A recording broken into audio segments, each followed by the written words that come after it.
Welcome back to the Reality Show Life Coach podcast. Today we have a bit of a plot twist, which I'm going to explain in just a moment. But first, I wanted to introduce myself or reintroduce myself if we have never met before. My name is Lynn Grogan. I am a certified life coach. I've been coaching since I was certified in 2017. And I actually have two aspects of my business. One aspect is just general life coaching. So you might come to me to, feel unstuck or get unstuck, to have more confidence, feel better in general. I have coached on everything under the sun, and I mean everything. And so for somebody who's just like, I just have a lot going on in my life, coming and talking to a coach, you would probably want general life coaching. And then I have a second aspect of my business that I have been working on slowly but surely since I have opened up shop earlier this year.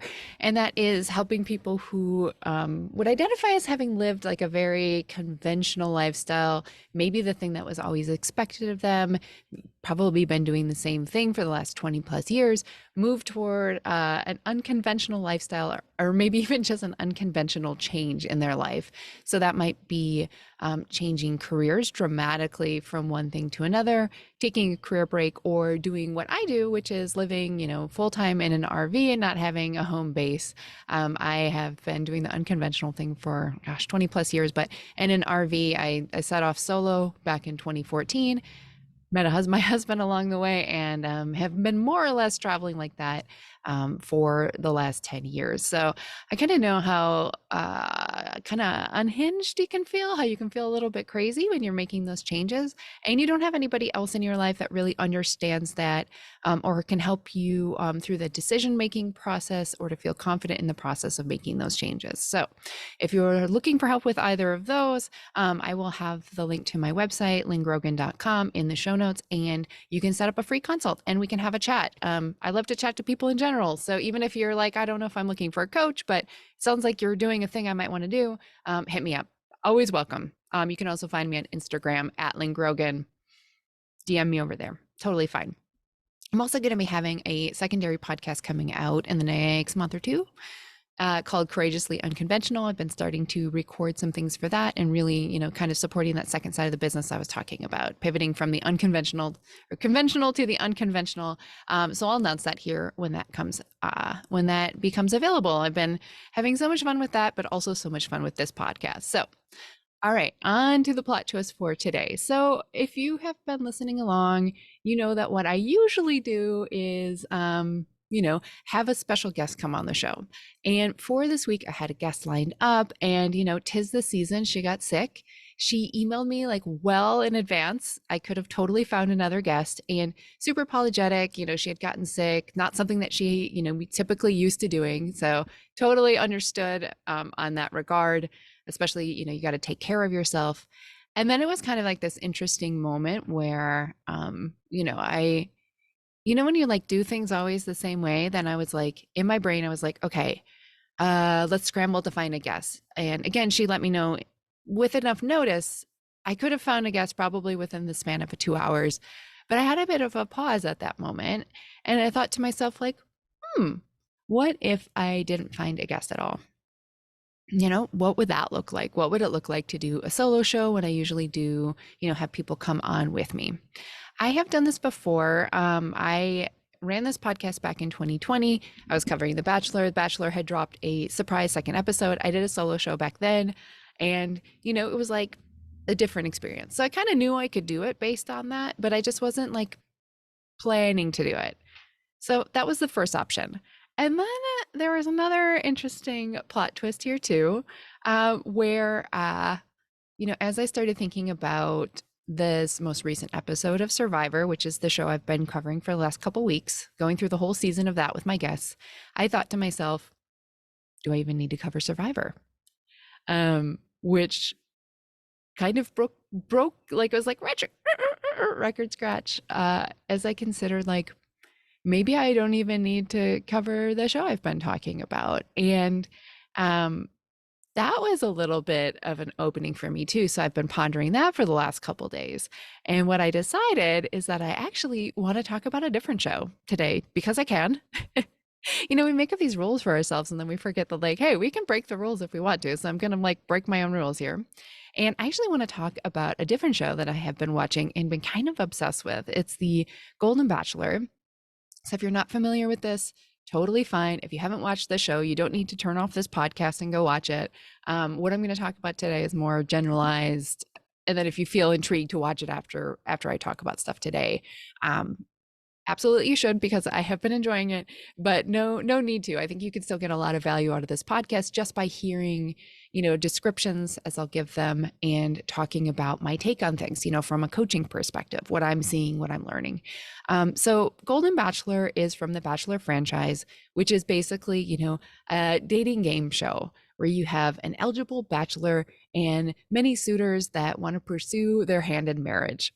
So the Golden Bachelor follows that same premise, except for everybody is older. So the Golden Bachelor, Gerry, is in his 70s, and the women vying for his love and attention are, span from early 60s to mostly mid 70s. So out the gates, we have a very, very different premise for the show.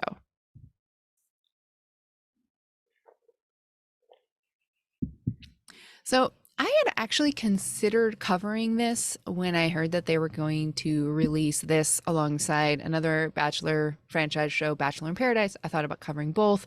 And to be honest, just hearing the premise, it being a brand new, unvetted show, nothing else like it out there that I know of, following people like older adults as they find love, or for a lot of them, a second or third or fourth love.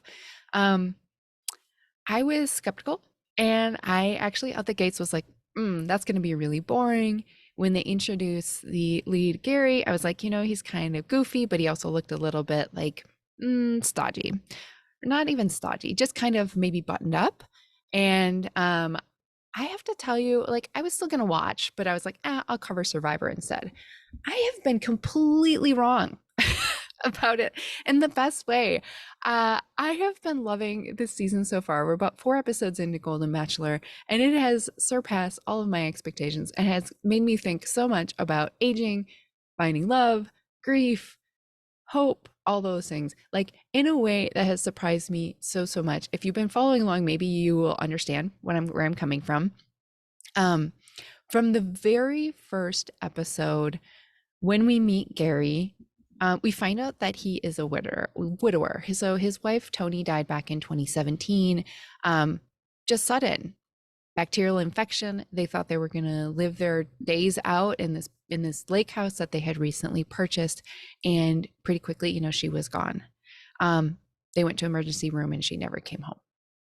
And I don't know about you, but just even like hearing that, and just Gerry telling his story so honest and vulnerably, like from the gates, I was already in tears. And like even saying that, I'm like, I feel like so like moved by him sharing that. And you already know immediately that it's going to be a very different show. And I think what has really surprised me right away is that you don't really see many examples on TV of people who have lost their spouses, but many years after, where isn't just like, okay, here's this immediate, like this thing that has just happened, and you get the shock, the initial shock of it.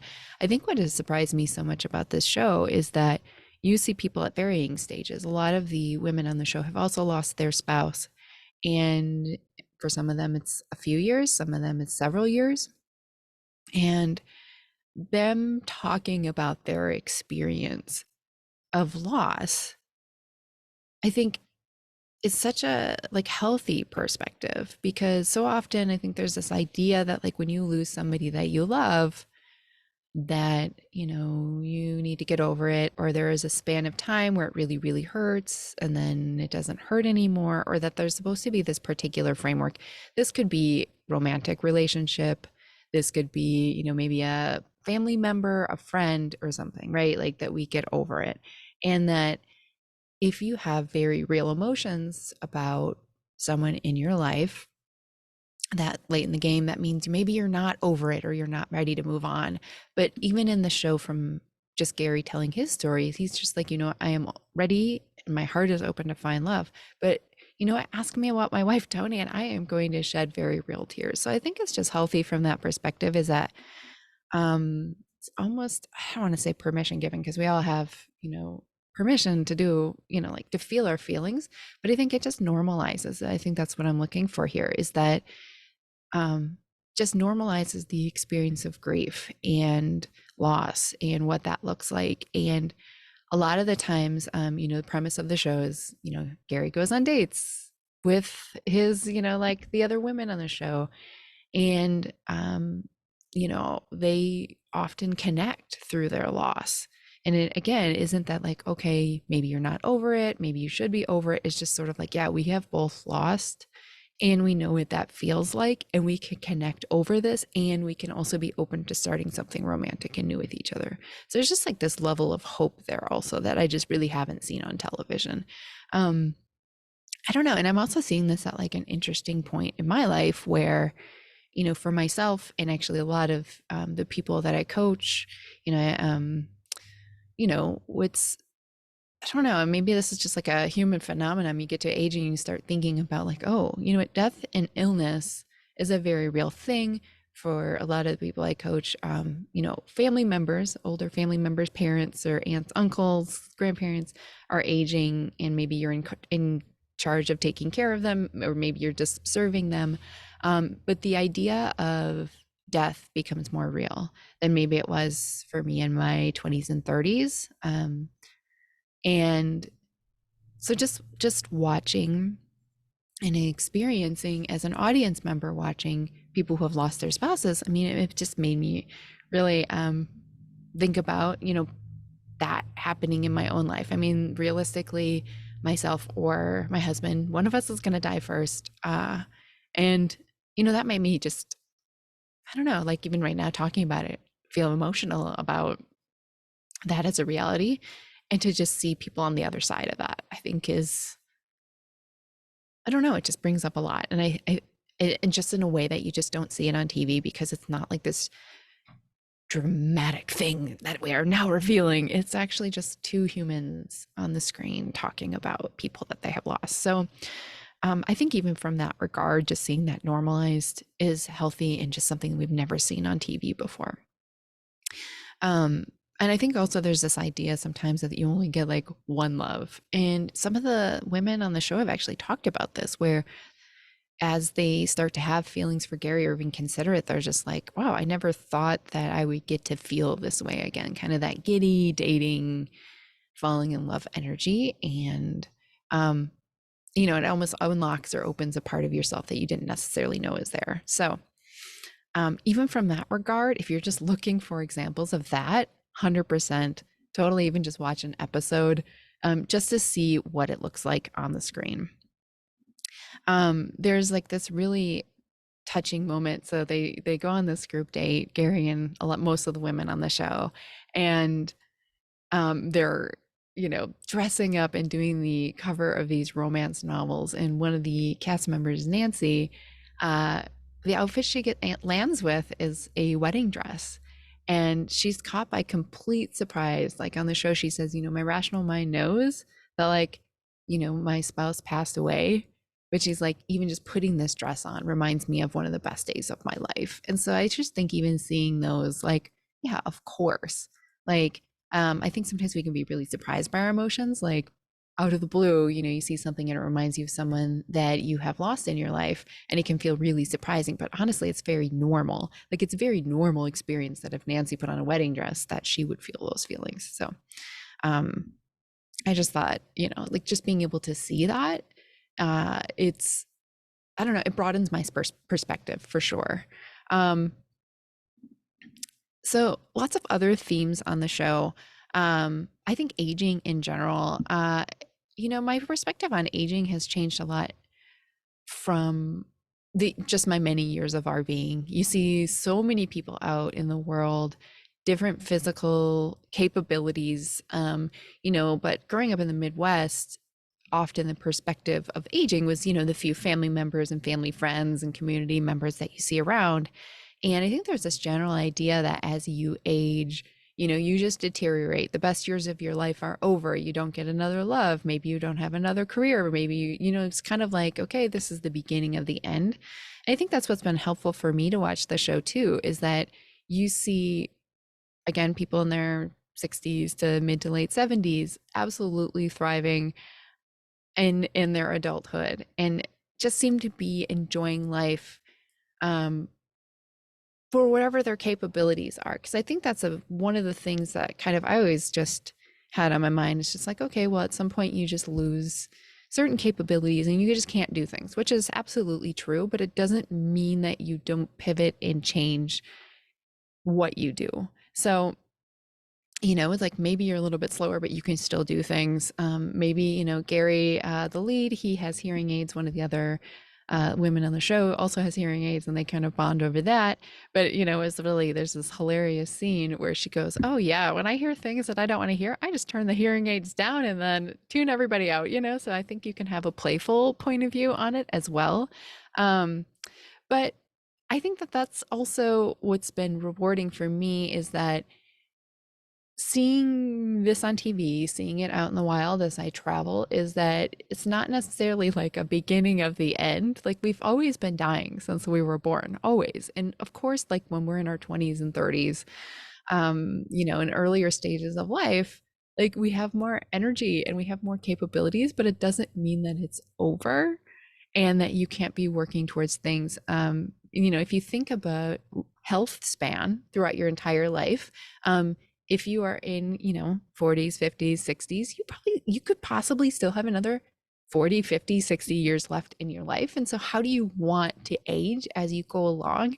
And you can just see so many examples of these women on the show who many of them retired, figuring out life, like what this next stage of life looks like, and having a lot of fun and adventure with it. It is very cool to see them on dates and kind of talking about like, what do you want to do with your life at this stage of your life, because things aren't over. So I think that's good to see too, because often, if even in fiction or nonfiction on TV, people that are older on the show are often secondary characters. They're often more seen in the perspective of this is the mother or grandmother, not the leading lady. And so a lot of these, here, of course, they're all kind of is secondary characters to Gerry, who is the lead, but it's just like these are leading humans in their own stories, and you see it from that perspective versus the perspective of, oh, we only know you in context of being in relationship to somebody else who's starring the show. It's just really touching moment where Joan, one of the cast members, decides to leave the show, and she shares that her daughter has had complicated, she just had birth, her daughter had just had birth, and it was complicated, and she decided that she wanted to go home. But as she is exiting, they do those exit interviews with people, and Joan says, as you get older, you become more invisible. People don't see you anymore. You're not as significant as when you're young. And that, like just hearing that was such an interesting perspective. I think to some regard like that, yeah, that I feel that more and more as the years go by, and like what it is like to not be seen in the way that you were seen before. In some ways, I think I get a sense of loss from Joan on that, which I understand, like where that might be coming from completely, is not to be seen as significant, maybe as important as when you're young. But I think there's also a certain sense of freedom in feeling like you're not as seen. Maybe you can do more things and take more risks in life without as much penalty. Like maybe it feels a little safer to do those things.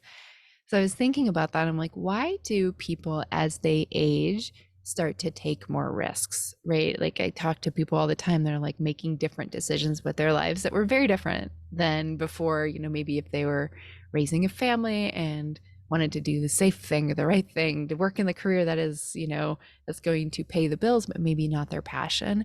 And I think, in part because the risk has gone lower, like when children are aged, or, you have a certain amount of money saved, or you just have lived enough life that you decide to do something else, you can take different risks. But I also wondered from like Joan's perspective, if like maybe there is some freedom and feeling like you're not as seen as much. The stakes are a little bit lower. And I don't know. So it's like interesting to think about that from both perspectives. There's sort of this effort attitude, like, oh yeah, let's go do anything. But I think for her, it's almost like this a sense of loss. And I wonder though, like if it's just a different relationship with yourself, like maybe if, when we're visible, it's because we feel like we're being seen by other people. And so maybe at that next stage of life is being more seen by yourself and cultivating a different type of relationship with yourself. Um, I don't know. It's something I want to think about a little bit more. And maybe this is something that, as you're listening, you want to think about more too. It's just like, just because it's changed doesn't mean that it's a bad thing, but it's just different. And different doesn't have to be bad, but maybe it's just cultivating a different side of yourself or looking at a different side of yourself. And so I don't know. I'd be curious. I don't know. It's almost like I want to sit down with Joan and have a conversation with her and just kind of see more of what she meant by that, because I don't think it has to be a bad thing. I think it's just a different thing that can be kind of shocking for us. It's just sort of like, okay, like I don't get the attention that I used to. Now what? Now what? So I don't know. I'm putting a pin in that for myself for later, for sure. Some of the other things we see on this show is one of the things I've been really enjoying, honestly, is that there's not as much drama as when you watch the traditional Bachelor or Bachelorette.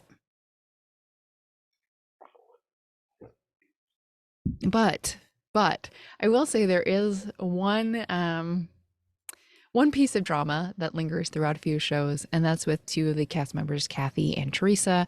Teresa is someone who got to go on one of the first one-on-one dates with Gerry. They have this really fun date. He drives her around in a convertible. For some reason, they give him a convertible that doesn't have headlights that are working, and he's driving on a very busy highway in LA after dark, which it's like terrifying to watch because I was like, oh my God, they are going to die. But they don't. They live. But they go to this diner and they have milkshakes, and then there's this like flash mob dance off, and they both dance. And it's just such a fun date, and they really connect.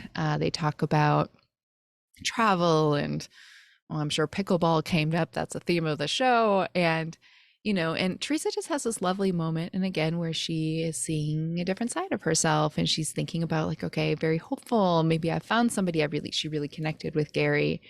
And, she goes back into the house and she shares with all the women her experience of going on this date. And this other cast member, I think her name is Kathy, does not like this. And I think for both of them, so Kathy's behavior is very interesting, in which she's trying so hard to silence Teresa, and she's just like often like, zip your lips, Teresa. It's kind of fun to watch, but also you can see both of the women trying to navigate that space. And I think what my takeaway here is, and what I really love about this is, I think we have this idea that as we age and we get to certain ages, that we should have our stuff together, that we should have it all figured out, that we shouldn't have kerfuffles in life. And that is not the case. Like, you could definitely have seen this type of dynamic on anyone from any of the earlier seasons of The Bachelor, of having this kind of cattiness. And I think if if I had to guess where this is coming from with both of them, is a sense of insecurity. They're both feeling insecure in their relationships, which has Teresa talking to anyone who will listen about the date that she went on with Gerry, especially as time passes and she doesn't have that special one-on-one time with Gerry. And for Kathy, she hasn't had much time with Gerry. And so hearing it from somebody else triggers something in her. And so, her solution, Kathy, is to tell Teresa to zip her lips. And Teresa doesn't like that someone doesn't like her, so she's just like trying so hard to get Kathy to like her, when really at the end of the day, the thing that they probably have most in common is feeling insecure, and getting one to shut up and one to listen isn't going to solve for that. It's their moment of connection could be, if they try to if they took a step back, would be to see it like, hey, we're both feeling a little insecure here, and that's okay. Like, this is a weird dynamic. We're all dating the same guy. We're all having different experiences. It's totally okay.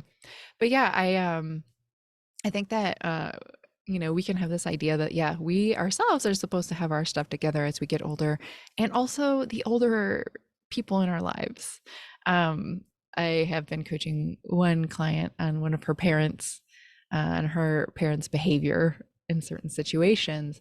And we have talked about how, like, shouldn't they have it together? Like, shouldn't they have it together by now? They're almost like 80 years old. They should have it together. And it's like, yeah, maybe not. If we don't dig in and like work and heal certain areas of our life, of course we're going to respond in the same way when certain things come up. Like, of course we are.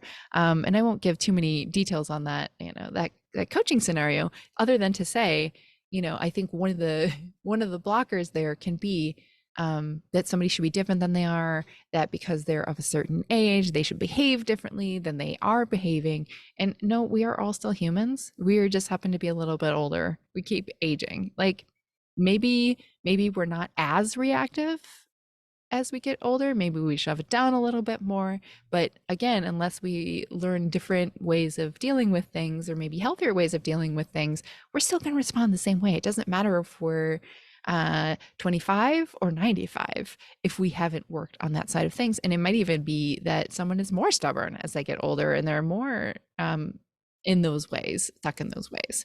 So I'd love to see it there. I mean, ultimately, Kathy gets sent home. I don't think it was due to cattiness, although Gerry wasn't terribly impressed to hear that things were going on in the house in that way.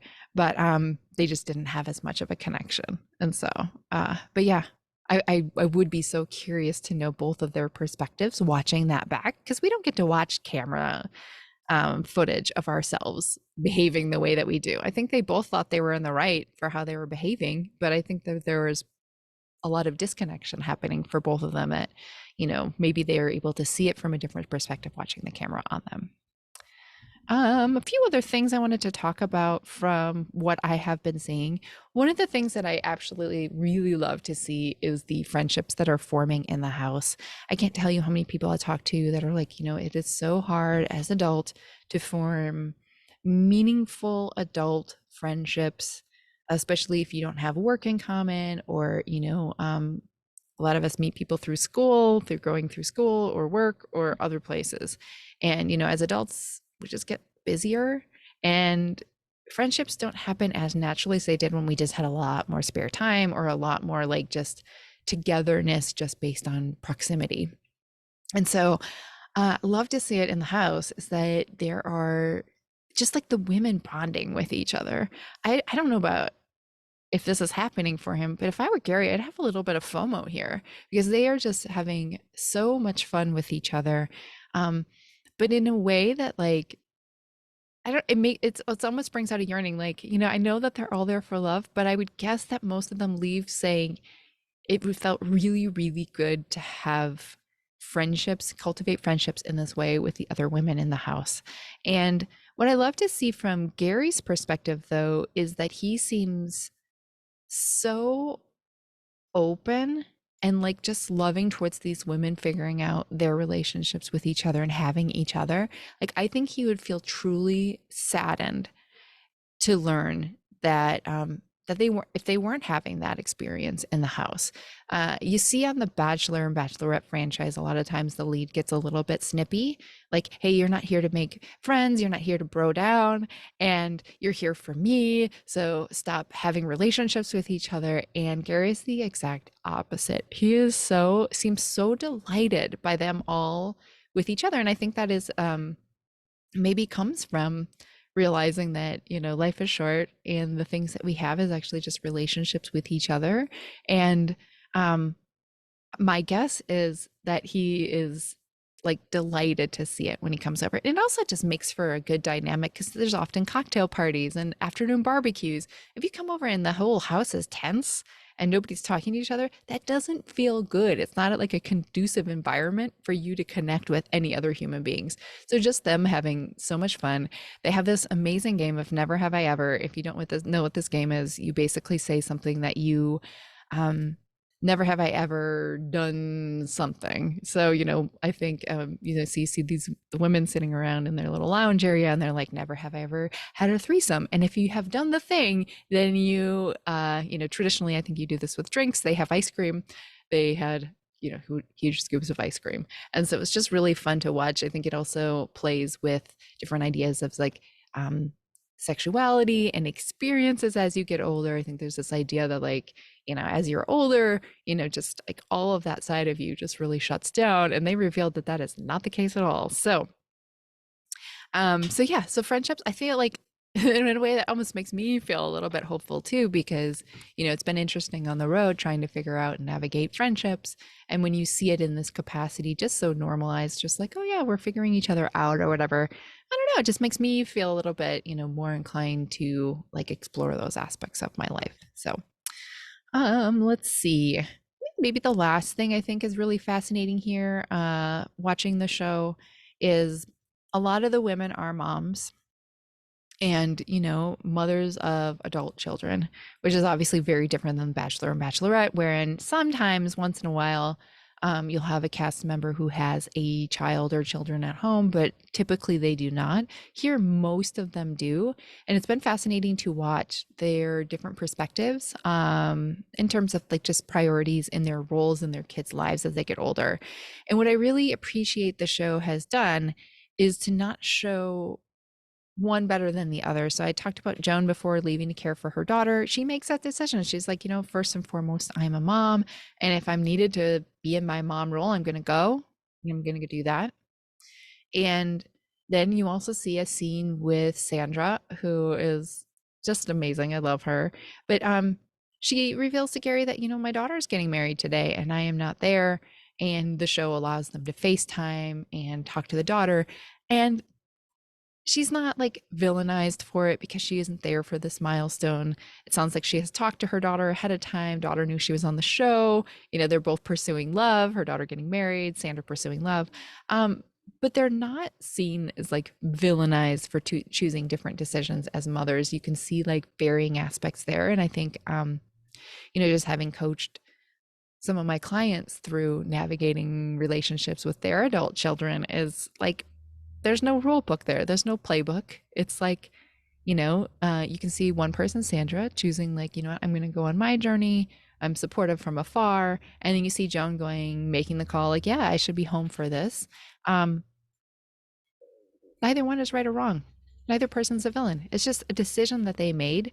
And I imagine, something that you navigate for as long as you are a parent. I am not a parent myself, but like I said, having coached people through it, there's no right or wrong. There's no rule book along the way. And I appreciate the ways in which the show hasn't done an edit to make somebody look bad for making their decisions. Cause I think, often they can. Like, the show can edit in any way, shape, or form that they want. And I appreciate that they're choosing not to bring out drama where there isn't any, and really just showing that there's different aspects of things along the way. All sorts of things. And I just, besides, like I said, the drama that seemed to be there with the two women about, their insecurities about their relationship with Gerry, largely the show just feels really wholesome and really heartwarming is maybe a better word for that. Just like heartwarming. You see Gerry having like very big hearted, acknowledging that this is a weird dynamic for them to be flowing through, to date him. And I don't know, it's just, it's like if you've ever watched the British Bake Off or whatever it's called, and it's not about drama, it's about like people there practicing their craft, like it's always like so heartwarming to me to watch it and feel good. And that's exactly, I feel like what the show is showing very different aspects of life that we don't often get to see, especially on reality TV. And it's not drama forward, it's actually more connection forward. So I don't know, there's a part of me that's like so excited to see the rest of the show, but also a little bit sad that I think they're only doing 8 episodes total. I think in 2 weeks we'll do hometowns and then Gerry will have to narrow it down and pick somebody. But as with everything, like the first one, like most of the people on the show have never really watched The Bachelor, so they don't necessarily know how things are supposed to go. And like if they run this show again, and I hope that they do, because I think it's really interesting to watch and it brings up a lot for me. People get to know what the show is like and they start playing a little bit more. You see that in Bachelor and Bachelorette, a lot of people there for like Instagram followers and to further their career or something in life. And I do worry The Bachelor seems to ruin things in a way that's kind of fun to watch, but also it's just kind of like, oh, you know. Um, so we'll see where it goes. I'm really enjoying it. Like I said, I would recommend seeing this. It's brought up a lot for me. It's been some interesting conversations around our household around it. Shows are about an hour long, and you can find them on Hulu. And I just think it's something like I've never seen on TV before. So I'm just delighted that I had the opportunity to talk about it today on this podcast because I don't know anybody else who's watching it, and I have been enjoying it so much. So if you are watching, or you start watching and you're like, oh my gosh, I need somebody to talk to about this, come find me on Instagram. I'm at Lynn Grogan over there. You can DM me. You can shoot me an email, lynn@lynngrogan.com. And also, like, if you're looking to work with a coach or you want to know what coaching is all about, hit me up. I do free consults. You can find the link through my website, lynngrogan.com.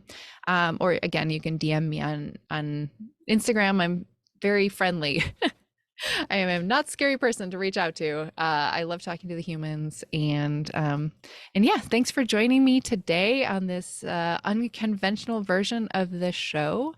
I appreciate you listening, and if you like what you've heard, share it with a friend. That's how this show grows. And if you want to be on the show at some point, hit me up, lynn@lynngrogan.com. I am looking for all guests for all sorts of things moving forward. I don't know what show we'll do after the Survivor. I have some ideas, but I'm not sure yet. So pitch me. It's always fun. So anyway, I will see you next week where we will be back to talking about Survivor, and we will be forging ahead with that series. All right, take care.